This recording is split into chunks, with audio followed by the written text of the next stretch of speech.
기준금리가 이렇게 많이 차이 난 적은 역대 최고치예요. 너무나 큰 재앙을 갖고 온 겁니다. 유동성이 많이 나가 있습니다. 계속 돈을 쏟아붓고 있는데 이게 해외로 다 나가버려요. 투자를. 넣어봤자 계속 빠진다는 거예요. 밑 빠진 독이라는 거죠. 성장하지 않는 나라에는 돈이 들어오지 않아요. 돈을 넣어서 유동성을 부어서 금리를 낮춰서 성장률을 제고하겠다고 하는데 지금 성장률이 제고 안 된다고 저는 생각해요. 왜 그런 유동성 함정에 빠졌기 때문에. 모든 거는 시기의 문제거든요. 근데 시기를 좀 놓쳤어요. 지금이라도 20년, 30년 장기 불황에 빠지지 않기 위해서는 적극적으로 여든 야든 정확하게 목표 인식을 갖고 갈 필요가 있다는 거예요. 나라를 살려야죠. 오늘은 또 굉장히 재미있는 주제예요. 유동성의 함정에 대해서 말씀해 주신다고요. 요즘에 그 원달러 환율이 여전히 불안해요. 어떻게 보십니까?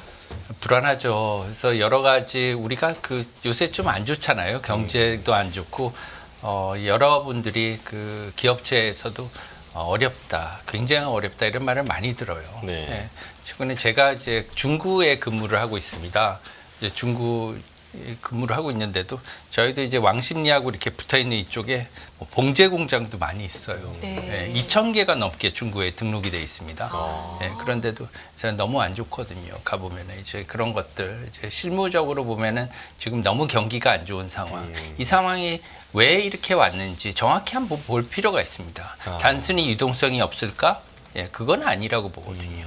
이 자본과 연결이 돼 있고 이것은 이제 코로나19 이후에 사람이 어떤 상황이 있으면 그게 다 원인이 있잖아요. 예. 기업들도 그렇고 다 어떻게 보면 하나하나의 선택의 결과가 지금 오늘날의 우리를 지금 있게 한 겁니다. 그래서 그 선택의 과정에 영향이 어떻게 됐고 지금 상태에서 우리의 선택지는 무엇인지 한번 오늘 첫날이니까요. 한번 보시는 게 어떨까. 조금 좋습니다. 예.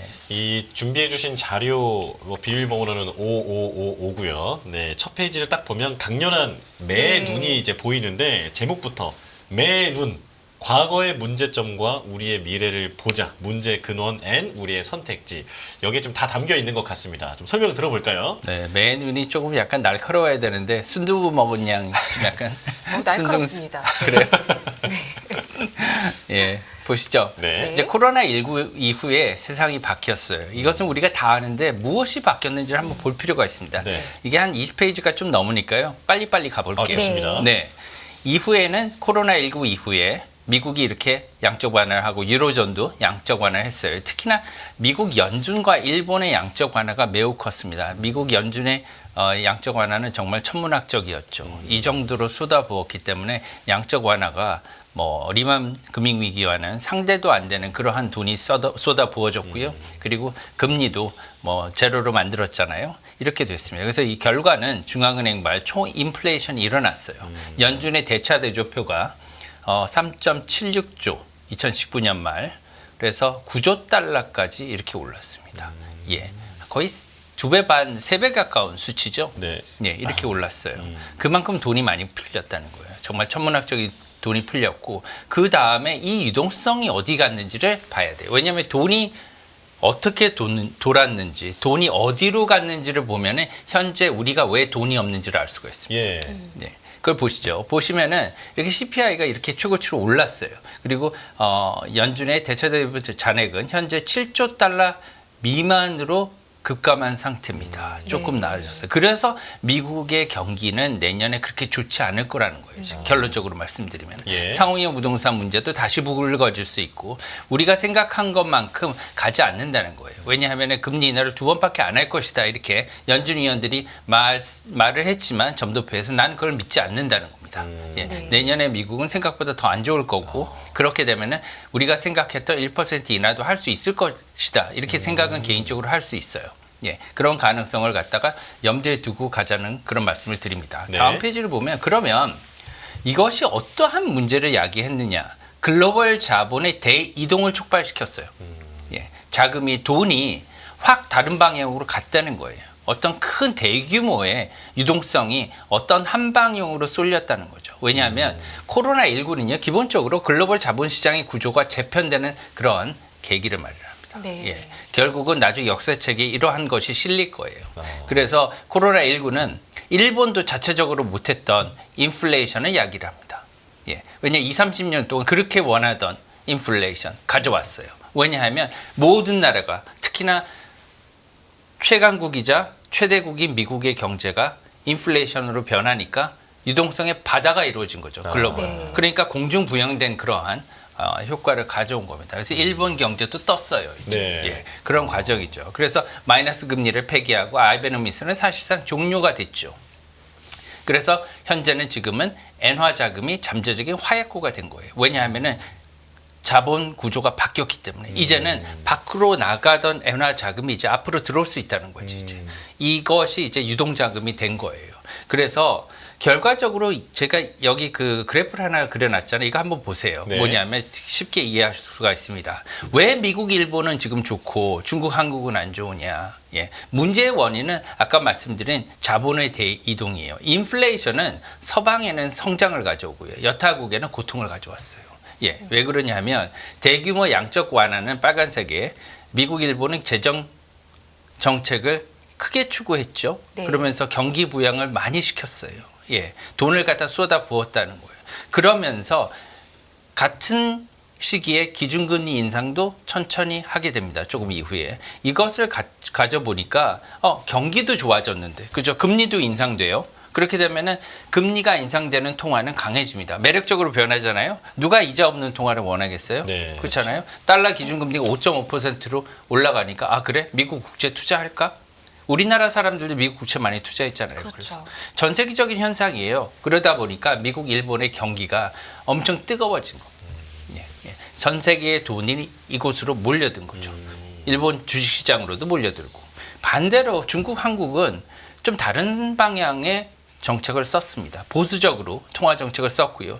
뒤에 보시겠지만 중국은 내부 사정이 좀 많이 달랐어요. 여러 가지 뭐 헝다 사태나 아니면 부동산 문제, 벽계획 문제 이런 것들로, 왜냐하면은 너무나 성장률에 비해서 기준금리를 낮게 갖고 갔었거든요. 이것이 이제 불찰이었던 거죠. 그래서 기준금리가 많이 오르니까 이것을 갖다 따라가기 위해서 낮추긴 낮췄지만 어쨌든 경기가 하락할 수밖에 없는 그런 상황이 있었거든요. 한국도 비슷한 상황이었습니다. 한국과 같은 경우에는요, 어떤 재정 정책이나 아니면 통화 정책을 적극적으로 하지 않았어요. 사실상 좀 아쉬운 점이 있습니다. 네. 그때 당시에 미국의 기준금리가 5.5%인데 어느 정도 따라갔으면 4% 중후반까지만 따라갔었어도 우리나라는 지금 효율적으로 조금 더 아픔은 조금 있었겠지만 이 정도로 부채가 많지 않을 거고 가계 부채도 줄어들었을 거고 기업들도 필요하지 않은 부분, 특히나 비효율적 부분은 떨어냈을 거예요 아마. 이런 것들을 갖다가 미연에 할 수 있었지 않았을까, 이런 좀 아쉬움이 들어요. 그리고 지금같이 필요할 때, 지금은 너무 안 좋거든요. 그렇죠. 왜냐하면은 여러 가지 파산도 지금 최대치로 올라오고 하니까 이때는 지금 기준금리를 내려줘야 되는 겁니다. 네. 그랬으면 환율도 그때 방어가 됐을 거고, 그러면 지금같이 높지 않았기 때문에 어느 정도 환율을 갖다 포기하면서 금리 인하를 할 수 있었던 그런 여력이 있었던 거예요. 하지만 그때가 좀 아쉬웠던 거죠, 결과적으로. 그래서 지금은 긴축 정책이 조금 아쉬웠어요, 그때 당시에. 하지만 지금 시간을 갖고 이래서 자금 이탈이 계속 일어난 겁니다. 예. 왜냐하면 기준금리가 2%까지 차이 났잖아요. 네. 예. 그렇죠. 기준금리가 이렇게 많이 차이 난 적은 역대 최고치예요. 또 오래 지속됐죠? 그것도 네. 오래 지속됐죠. 예. 이따 보시겠지만 장기간 지금도 역전 상황이잖아요. 1.5%포인트. 네. 이것을 갖다가 계속하는 것은 무슨 결과를 가져올지는 자명한 겁니다. 자본 이탈이죠. 그래서 경기가 급락한 거예요. 돈이 빠져나가면은 경기는 급락합니다. 다 보시죠. 그래서 글로벌 자본의 대이동이 일어났고요. 세부적으로 보면은 자본은 대규모 양적 완화를 한 미국이나 일본 같은 경제 성장국으로 가요. 성장을 했죠. 돈이 모이니까 성장을 하고, 성장을 하니까 돈이 더 모이는 거예요.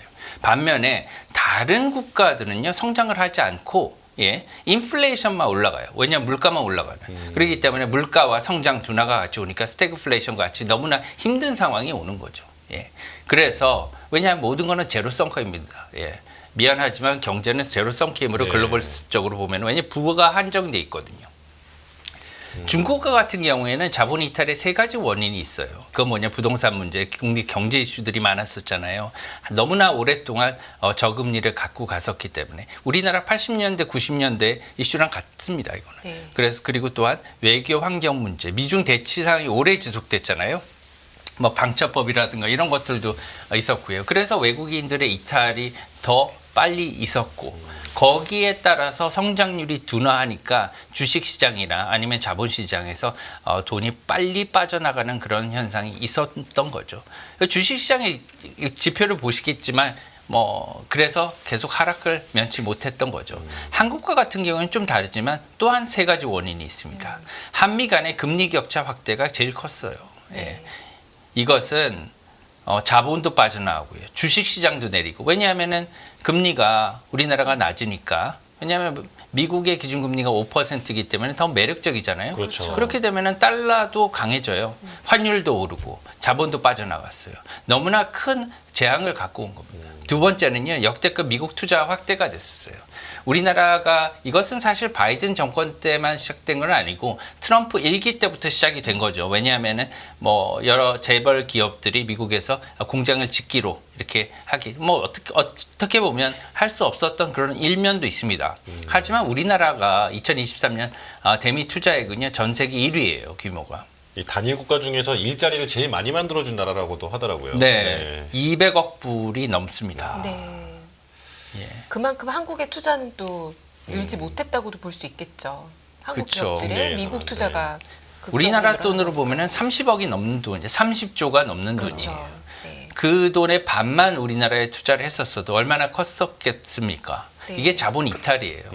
또한 서학개미로 뭐 우리가 나쁘다고 할 수가 없어요. 왜냐하면은 우리나라 시장에서 시장이 오르지 못하니까 빠져나가는 건 당연한 거거든요. 그렇죠. 예. 예. 그래서 이러한 문제, 게다가 통화 정책이나 재정 정책도 사실 이것을 갖다가 서포트하지 못하고 그 내버려둔 그런 측면도 없잖아 있다는 거죠. 아까 같이 기준금리나 아니면은 주식 부양이라든가 이런 것들을 계속 갖고 갔어야 되는 거거든요. 이런 문제들 때문에 현재 우리가 이런 아픔을 겪고 있다. 이것을 말씀을 드리고 싶었어요. 네. 문제를 알아야지. 우리 몸도 아프면 의사가 진찰을 하잖아요. 그쵸. 왜 아픈지. 이런 것들이 이유라는 겁니다. 그래서 다음을 보면은요. 이렇게 그 미국의 기준금리가 이렇게 높았어요. 우리나라보다. 그리고 장기간 2022년부터 역전이 시작이 돼서 말부터 지금 현재 2년 넘게 역전이 지속이 되고 있는 거죠. 이렇게 역전 기간이 긴 것도 처음입니다. 예, 역전 폭도 지금 1.5%포인트 가까이 있고요. 금융 성적표는 주가로 보면은 한일과 우리나라는 정말 차이가 많죠. 거꾸로 가고 있죠. 우리나라 네. 지표는. 그러네요. 안타깝습니다. 예. 예. 일본도 옛날에 그랬어요. 왜 그러냐면은 금리가 낮으니까 금리에서 기대할 게 없어요. 금리에 기대할 게 없으니까 주식도 올라가지 않으니까 주식도 답이 없다. 예. 그 다음에 주식이 답이 없으니까 다른데 투자할 것도 없다. 그러니까 빠져나간 게 엔켈이거든요. 예. 우리나라도 그런 불황에 빠지지 않도록 노력을 해야 된다는 거예요. 오늘의 요지는 그거예요. 제가 말씀해 드리고 싶은 예. 거예요. 왜냐하면 지금 현재는 유동성의 문제 있다고 보지 않기 때문입니다. 네. 유동성의 문제가 아니라는 걸 제가 뒤에 말씀을 드릴게요. 지금 우리는 유동성을 굉장히 간과하고 있는데 유동성이 많이 나가 있습니다. 물론 유동성이 많이 나가 있는데 밑빠진 독이라는 거죠. 유동성 함정이라는 건 밑빠진 독이잖아요. 지금 계속 돈을 쏟아붓고 있는데 보시면 기업의 회사채가 있습니다. 이걸 CP라고 하죠. 네. 예, CP 금리 이렇게 RP 매입을 많이 하고 돈을 쏟아부었는데 거의 차이가 없어요. 내려가질 않고 있죠. 안 내려가죠? 네. CD 어떻습니까? 은행의 CD 3개월 CD 그대로예요, 거의. 네. 네. 게다가 채권은 약간 내려갔지만 그건 어차피 가상금리 때문에 그렇고 왜냐하면은 유동성 함정 시기에는 국채 금리가 좀 내려가는 수익률이 내려가는 그런 추세가 있습니다. 네. 또한 파생 상품으로 볼까요? 파생 상품을 보면은 그래 외환 시장과 그 다음에 원화 시장의 유동성은 부족해 이렇게 얘기하는 사람이 있어요. 그래요? 그러면 파생 시장의 IRS라고 하죠. 금리 수학 큰 차이 없습니다. 조금 내려갔어요. 올해 들어가지고. 외환 수학 차이 거의 없어요. 예. 이 말은 뭐냐면 베이시스라고 하는데 거기 가격이 차이가 안 난다는 건 뭐냐면 원화 외화 유동성이 아직도 그대로 있다는 거예요. 그건 뭐냐면 밑빠진 똑이라는 거죠. 넣어봤자 계속 빠진다는 거예요. 왜냐면 우리나라 투자 안 하고 계속 갖고 나간다는 거예요. 그러니까 한국은행이 지금 돈을 얼마를 풀든 금리를 낮추든 뭐 RP 매입을 해주든 돈을 아무리 풀어도 밑빠진 독이다. 궁극적으로는 자본 유출이 심각하다 이 말씀이신 것 같은데요. 맞습니다. 지금 유동성 함정에 빠진 상태예요. 그걸 자각을 해야 된다는 거죠. 굉장히 무서운 얘기인 것 같아요. 또 예. 전무님 자료에서 제가 전무님 자료를 굉장히 오랫동안 봐왔는데 이렇게 무서운 단어들의 총천연 집합인 거는 또 정말 처음 보는 것 제가 같아요. 처음 쓰는 거죠, 이렇게. 최대 위기다. 한국 자본 유출 위험성 다음 최고치라고 챕터죠. 다음 챕터를 정말 준비해 위험한 주셨어요. 상태입니다, 지금. 어느 정도로 위험한지. 지금 정말 통화 정책 정말 조심해야 돼요. 지금 잘못 가져갔어요, 통화 정책을. 네. 한번 짚어주실까요? 네, 짚어주시죠. 예. 주셨어요. 네. 한국 현재는 정치적 불안정이 굉장히 안 좋을 때 터졌습니다, 이게. 그래서 게다가 미국의 트럼프의 신행정부가 나오잖아요. 예. 외교적으로 정치적 리더십도 지금 부재예요. 게다가 이런 것들이 지금 국가 평판 리스크에 영향을 미치고 있어요. 예. 정치적인 어떤 뭐 당을 떠나서 지금 이런 불안정은 우리나라 평판 리스크에 좋지 않게 작용을 합니다. 예. 브랜드 리스크, 브랜드라고 있잖아요. 브랜드 가치. 이게 국가로 말하면 국가 평판 리스크예요. 레퓨테이션 리스크라고 하는데 신용도를 측정할 때 뭐 돈을 갖다 얼마나 잘 갚을지 아니면은 담보를 얼마나 갖고 있는지 이것은 두 번째 문제입니다. 국가 신용도에 가장 크게 영향을 주는 거는 평판 리스크예요.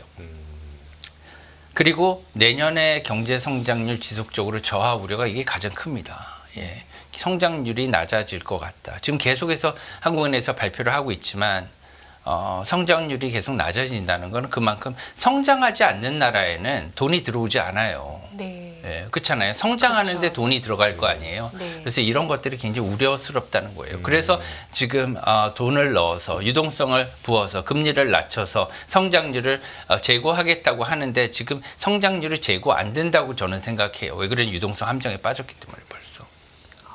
예. 다음 페이지 말씀 들어보면 뭔가 백약이 무효 같은 느낌이 있는데 네. 좀 해법이 좀 나오길 바라겠습니다. 네. 네. 다음 보시면 지금 원화채권 실질률 하락도 지금 이루어지고 있어요. 보시죠. 지금 이게 제가 어떻게 구했냐면 10년짜리 미국채, 뭐 일본 국채, 중국 국채, 그다음 한국 국채의 뭐 그 시장 금리에서 예상되는 그 물가 상승률 CPI 뭐 예상 CPI를 갖다 뺀 그런 수익률인데요. 지금 보시면 계속해서 하락하고 있어요. 이게 지금 미국 국채 실질 수익률하고 계속 어떻게 보면은 벌어지고 있는 그런 상황이거든요. 이런 것들도 자본 유출을 갖다가 가속화시키는 그러한 요인이라고 봅니다. 그래서 지금 보시면 아까 제가 계속 말씀을 드렸듯이 유동성이 현재 문제의 근원이 아니라는 거예요. 예. 예. 지금 계속해서 이자율이 높은 통화를 보유하고 싶어지는데 지금 달러의 기준금리 인하가 지금 뭐 속도 조절이 이루어지기 때문에 앞으로 우리나라의 원화가 계속해서 더 빨리 기준금리를 내리게 되면은 환율 상승은 어차피 뭐 피할 수가 없는 그런 상황이거든요. 지금 환율이 급등하다가 그래도 조금 지금 정체 중인 것 같은데 여기서 좀 1,400원 밑으로 가기보다는 1,500원이 여전히 열려 있다고 보시나요? 네, 물론입니다. 예, 지금 하방으로 내려가는 것은요, 트럼프 대통령 당선자의 어떻게 마가 정책, 거기에 기댈 수밖에 없는 상황이에요.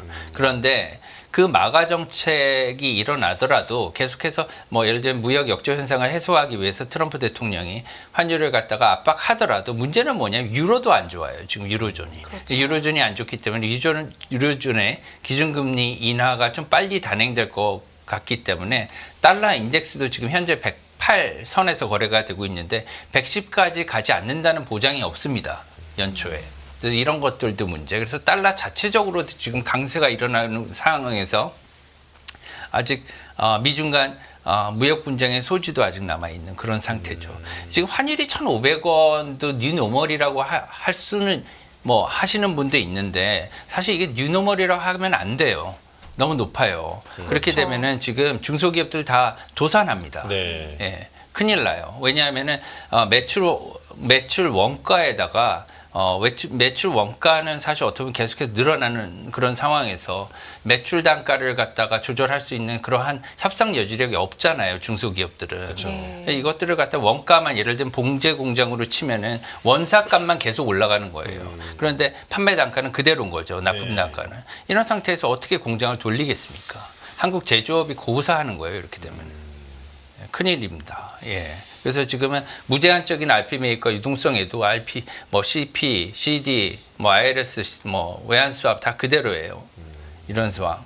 문제는 그래서 유동성이 아니라 두 가지라는 거예요. 지금 수급 불균형과 신용 가상 금리가 확대됐다는 겁니다. 기존 더 나아가서 심하게 말해서 지금 금리를 확 내린다고 해서 경제 문제가 해결될까? 그건 아니에요.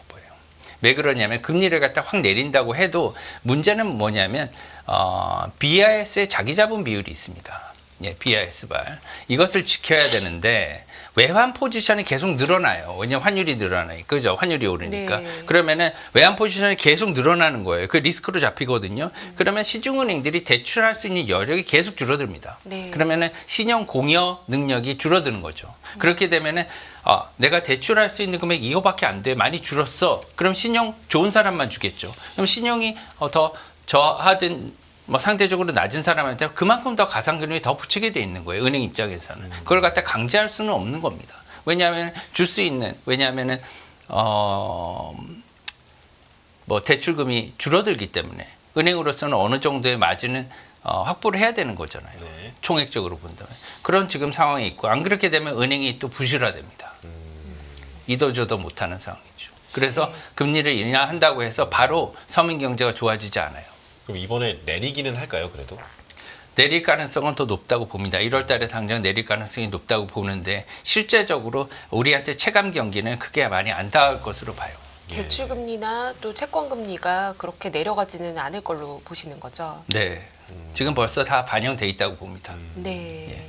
다음 페이지 보면요. 미국의 부채 문제. 이걸 지금 봐야지만 글로벌리 어떤 상황이 일어날지를 좀 알 수가 있어서 사실 미국도 지금 우리나라는 가계 부채가 심각하죠. 왜냐하면 양적 완화 이런 것들을 많이 안 했으니까 불행 중 다행으로는 정부의 부채 수준은 다른 나라보다는 양호한 편이죠. 이제 미국이나 아니면 일본 같은 경우에 더 심각하니까. 다만 지금 미국으로 본다면 지금 적자가 이렇게 많이 쌓여서 부채 수준이 한 35조 달러 정도 돼요. 지금 국가 부채가 예. 한 5경원 정도 되는 거죠. 경원이 제가 얼마나 잘 모르겠죠. 오경원이요? 우리나라 돈으로 야. 5경원. 네. 예. 미국의 GDP보다 많게는 한 30% 이상 큰 것 같습니다. 이 정도 되는데 이것을 갖다가 대입을 해봐요. 35조. 지금 왼쪽은 지금 미국 국채 채권자별 금액인데요. 올해 건 아직 안 나왔습니다. 그래서 제가 다음에 보여드리기로 하고 35조에 대해서 이제 평균 이자율을 갖다가 한 3.5% 작년까지 2.71이었어요. 작년 말은. 네. 근데 이게 올해 말 추정을 하면 한 3.5% 정도 될 것 같거든요. 이보다 높을 수도 있습니다. 그렇지만 보수적으로 3.5%로 잡아서 계산을 해보면 1년에 미국 정부가 내야 되는 이자가요. 1.23조 달러 정도 돼요. 한 1.2조 달러가 넘습니다. 우리나라 돈으로만 한 1,800조에서 2,000조 정도. 이자가. 예, 이자만. 네. 그럼 한 달에 약 150조 우리나라 돈으로. 와. 이자만. 예. 그래서 뭐 국채 발행해가지고 이자 갚는다고 생각하면 되는 거예요. 개인만 이런 게 아니라 미국도 이런 상황이죠. 지금. 트럼프는 부채 한도 자체를 폐지하자 이런 얘기도 하고 있지 않습니까? 그렇죠. 그래서 이제 미국 같은 경우에는 이거 보시면은 트럼프 행정부의 요청은 그거예요. 첫 번째, 부채 한도를 삭제하거나 아니면 최소한 장기 유예를 하거나 아니면 연준을 압박해서 금리 인하를 하는 거. 아니면은 이것을 갖다 여러 개를 동시에 할 수도 있는 거죠. 네. 예, 그런 상황이고요. 그렇지 않으면 답이 안 나오는. 그래서 그렇게 갈 거라는 생각을 해서 지금 그렇게 큰 일이 안 일어나고 뭐 한도를 늘리든지 뭐 한도를 없애든지 하겠지 시장의 반응은 약간 이렇지 않습니까? 글쎄요. 저는 굉장히 큰 문제라고 봐요. 네. 그리고 결국에는 미국의 신용 등급도 하락할 것으로 보입니다. 네. 예, 지금 무디스만 뭐 트리플 A 남아 있죠. 최고 등급을 가지고 있는데 네. 이게 부채 문제가 상반기에 잘 해결이 안 된다면 뭐 장래 미국의 그 하나 남아 있는 무디스의 최고 등급도 반납할 가능성이 있다고 봐요. 예. 예, 이것이 지금 잘 해결이 돼야지 뭐 정부가 운영이 될 수가 있겠죠, 우선. 예. 그리고 이제 그 뭐 전망으로 본다면 금리 상승하고 달러 강세는 어느 정도 내년 상반기, 내년 초반을 지나면서 1, 2, 4분기 이렇게 가면서 조금은 진정될 가능성은 있습니다. 25년 2분기요. 네, 네. 뭐 2분기 정도 지나면서 왜냐하면 이제 어느 정도 이런 부채 한도라든가 이런 것들을 갖다 타결해야 정신을 차릴 거 아니에요. 이것이 너무 큰 이슈이기 때문에 지금 외교 문제나 이런 것들을 적극적으로 지금 뭐 펼치기에는 아직 왜냐하면 정부가 셧다운될 위기에 있는데 거기에 총력을 기울이지 않겠습니까? 그래서 이런 것들이 있다고 치면 달러 강세는 조금 보통 이런 것들이 있으면은 그 안전자산 선호가 일어나서 달러 강세가 나오는데요. 지금은 이 부채 문제가 지금 달러 자체의 문제이기 때문에 달러 강세는 크게 더 이상은 일어나지 않을 것으로 봅니다. 개인적으로. 그래서 달러가 소폭은 약세로 변하고요. 대신 이런 시기에는 엔화가 조금 더 강세로 갈 수 있는 가능성이 있다고 봅니다. 왜냐하면 대체 안전 통화이기 때문에. 네. 그리고 내년은 기본적으로 정치와 외교가 경제와 금융에 강한 영향을 주는 시기이기 때문에 이것을 갖다가 반대로 얘기하면 예상하기 참으로 힘들기 때문에 변동성이 굉장히 클 것이다. 네. 그리고 상고 하저가 굉장히 폭이 클 수도 있다.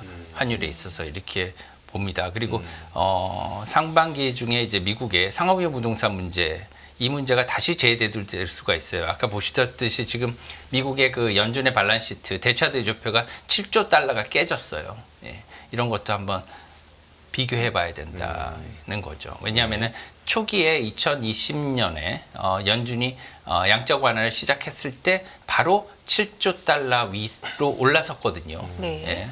근데 잔액이 지금 7조 달러 미만으로 내려갔기 때문에 이것은 어느 정도로 지금 기축이 이루어졌다는 것으로 생각을 할 수가 있는 겁니다. 그래서 주시장은 내년 연초에는 미국 시장 기준으로 해서 소폭 상승하겠지만 연초를 지나면서 하락과 반등을 반복할 것이다. 생각보다는 만약에 우리나라의 정치적인 상황, 그 다음에 통화 정책이 뒷받침해주고 재정 정책이 뒷받침해주고 기업들이 이것을 인내할 수가 있다면 저는 이제 이겨낼 수 있다고 보거든요. 네. 왜냐하면 우리나라가 아주 어려운 상황에서도 이겨냈잖아요. 네. 예, 그래서 이런 것들을 이겨낸다면 하반기에는 뭐 미국의 주식시장보다는 우리나라나 제3시장이 더 좋아질 수도 있다고 봅니다. 왜냐하면 미국으로 지금 자금이 너무나 쏠려 있어요. 이것이 네. 한꺼번에 빠져나가면은 미국의 주시장 한꺼번에 이렇게 밑으로 빠질 가능성도 배제할 수 없다 이렇게 말씀을 드려요. 그래서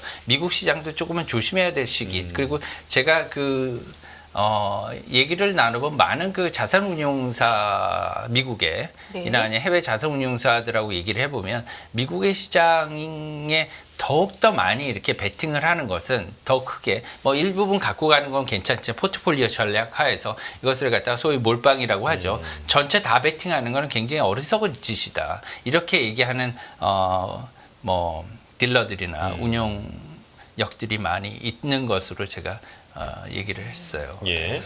전무님 그런데요. 지금 그 전체적으로 종합을 해보면 한국은 자본 유출이 지금 문제인 나라고 미국은 너무 강하게 자본이 유입이 집중이 돼서 강달러가 문제가 될 것이다. 이렇게 말씀 주셨는데요. 결국에 미국의 이 강한 달러의 흐름이 방향을 바꾸려면 약달러로 전환하려면 어떤 트리거가 필요하지 않습니까? 그게 25년 상반기 내에 미국발 상업용 부동산 위기로 나타날 거라고 보시는 건가요? 아니면 어떤 다른 트리거가 정치적으로 있을 거라고 보십니까? 네, 여러 가지 지금 뭐 일단은 어떠한 그 증시의 모멘텀이 꺾이고 환율의 방향이 환율이 계속 지금 달러 강세로 일어났거든요. 그리고 당분간은 유로화가 약세를 보일 거기 때문에 상반기까지는 강세를 계속해서 보일 수밖에 없다고 생각해요. 하지만 하반기로 들어서면서 이러한 강세는 좀 더 약해질 것으로 저는 생각합니다. 왜 그러냐면 지금 미국의 기준금리가 생각보다 낮아질 수가 있어요. 그래서 기준금리가 낮아지게 되면 달러도 약세로 전환이 되거든요. 그렇게 달러가 약세로 전환이 되면 지금 미국에 투자하는 사람들은요, 기초 자산만 보고 투자하지는 않아요. 왜냐하면 투자를 했더니 기초 자산 주식이나 아니면 부동산이나 여러 가지도 오르더라.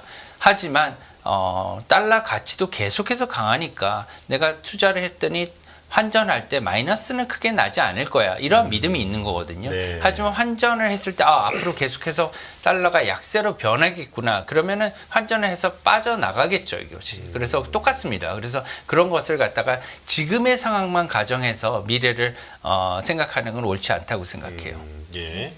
자, 한 5분 정도 남아서 빨리 한번 좀 들어보도록 하겠습니다. 네. 그래서 이제 마지막에 이제 보면은 이게 마지막 챕터인데요. 유동성 함정에 빠졌다고 저는 생각을 해요. 예. 지금. 그래서 돈을 퍼부어도 금리가 크게 변하지 않는 상황. 돈을 갖다가 줬는데 언제 줬어 하는 거죠, 이게. 밑빠진 독이라는 말이 있잖아요. 네. 그러면 이게 사실은 일본형 장기 불안의 시초거든요. 예. 그렇잖아요. 일본도 밑빠진 독이 사실은 경기 침체 그러한 시발점이었습니다. 네. 예.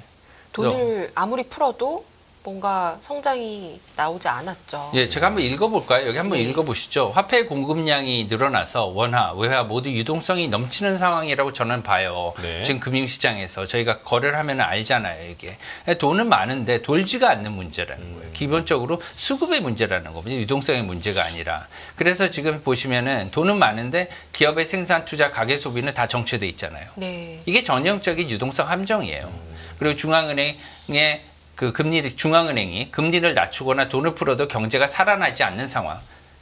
유동성 함정. 이게 정의입니다. 리퀴디티 트랩에. 그래서 우리나라는 여기 빠졌다고 저는 얘기를 하는 거죠. 네. 그러면 금리를 내려도 해결이 안 된다면, 경기 부양 효과가 없다면, 재정 정책을 같이 갖고 가야 돼요. 네. 어떤 재정 정책을 펼칠 수 있을까요?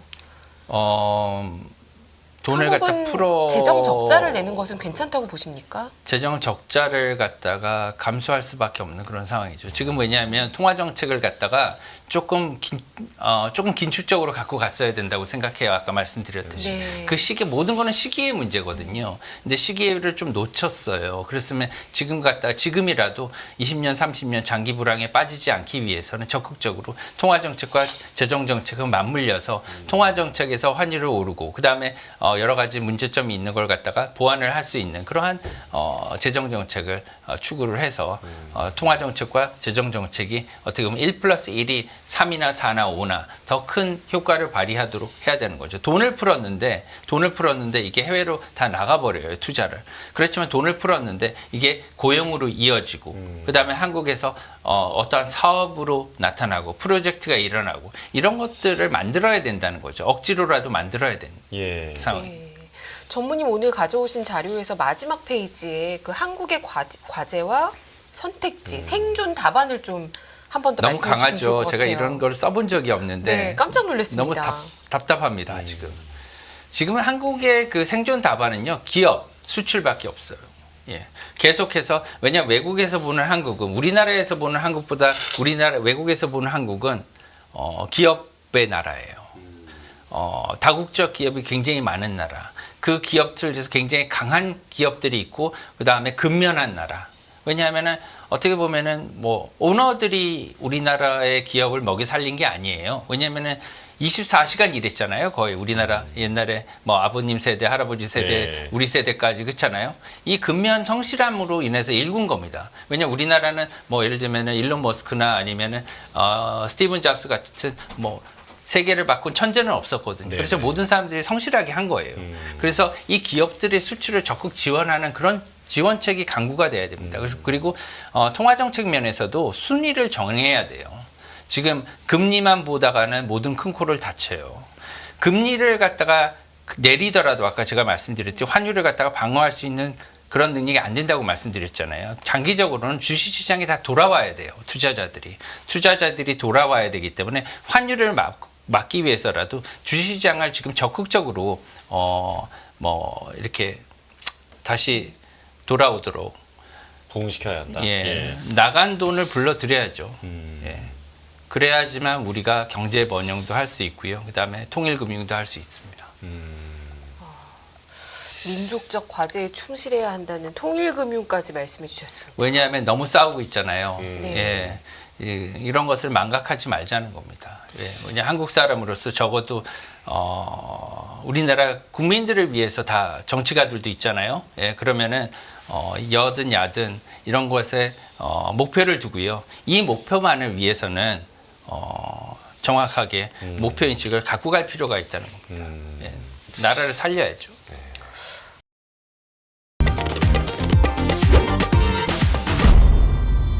안녕하세요. 이승입니다. 더 많은 영상을 보고 싶으신 분들은 화면 오른쪽에 있는 구독 버튼을 눌러주시기 바랍니다. 그리고 영상을 보시면서 좋아요는 필수인 거 아시죠? 항상 인포맥스 라이브를 사랑해 주셔서 감사합니다.